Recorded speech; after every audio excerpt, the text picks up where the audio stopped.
Hello friends, welcome to our channel Castor Classes, and in this particular video I am going to discuss one very frequently asked placement interview question, that is you have to check whether a number is power of 2 or not in efficient way. Okay, so suppose let me take some number which is power of 2. Suppose x equal to 16, which is power of 2. We all know 2 power 4 is 16. Now if we convert to binary representation, we will be getting 1 0 0 0 0. Okay, point to be noted, in the binary representation of 16 only one bit is set, which is this one. Okay, let me show you with some other example. Suppose 512. If you run, again you will be getting in this binary representation only one bit is set, and you know that 512 is power of 2, right? Let me check 8. Okay, if I run again, you can check only one bit is set. Okay, so always this particular property will be satisfied for any number which is basically power of 2, that is in its binary representation only one bit will be set. Okay, so what we can do, we can write simple code like this, that is suppose e equal to int input. We have to check whether the number is power of 2 or not. We will be taking from the user, then s equal to binary representation of e will be converting, and then rs equal to suppose s dot count of 1. Okay, if we run, suppose I am taking 16, okay, which is power of 2. So see s dot count. Okay, we have to print here, so rs. Okay, if I run again 16, so see I'll be getting output as 1. So only one time 1 is appearing, there is frequency of 1 is 1, so that this is nothing but power of 2. We can conclude like we can give one if statement, and we can write like this. So we can write like this: if r is equal to 1, then in that case colon print yes, that is power of 2, else print no. Okay, so just let me remove this. If I run, suppose I am taking 64, I'll be getting yes, because this is power of 2. If I am taking suppose 89, which is not a power of 2, if I write, you will be getting no. Well and good, but see, this count method will have to traverse in the whole binary representation of the number. So as a result, it will take at least 2 of n time complexity, right? That is, one loop is required. But whether we can solve using some other way in O of 1 time complexity, see, check this property.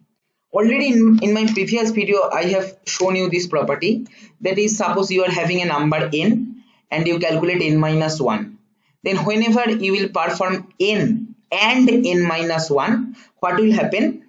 In the binary representation of n, the rightmost bit which is set will be turned off. Okay, like let me show you with example, just to recall, have a quick recap. Suppose x equal to 17. Okay, now e equal to, suppose let me print binary representation of x. Okay, and then I am doing like this: print binary representation of suppose print x and x minus 1, that binary representation we want to print. Okay, so bin.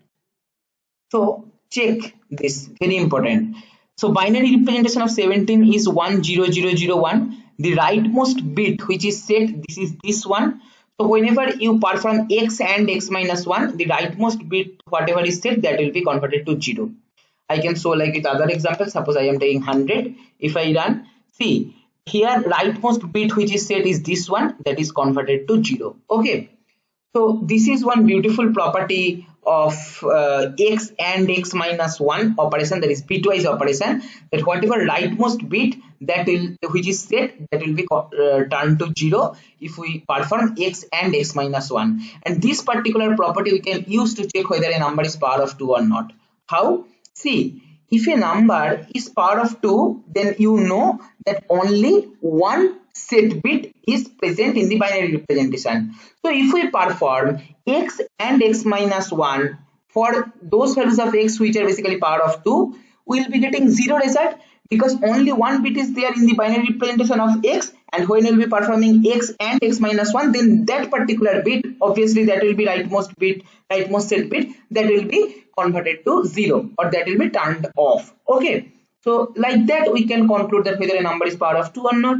Simple, right? X equal to 16, then we are writing suppose x and x minus 1, what we should get? 0. Okay, suppose 17 will not get 0. Okay, any other number, 19 will not get 0, 26 will not get 0.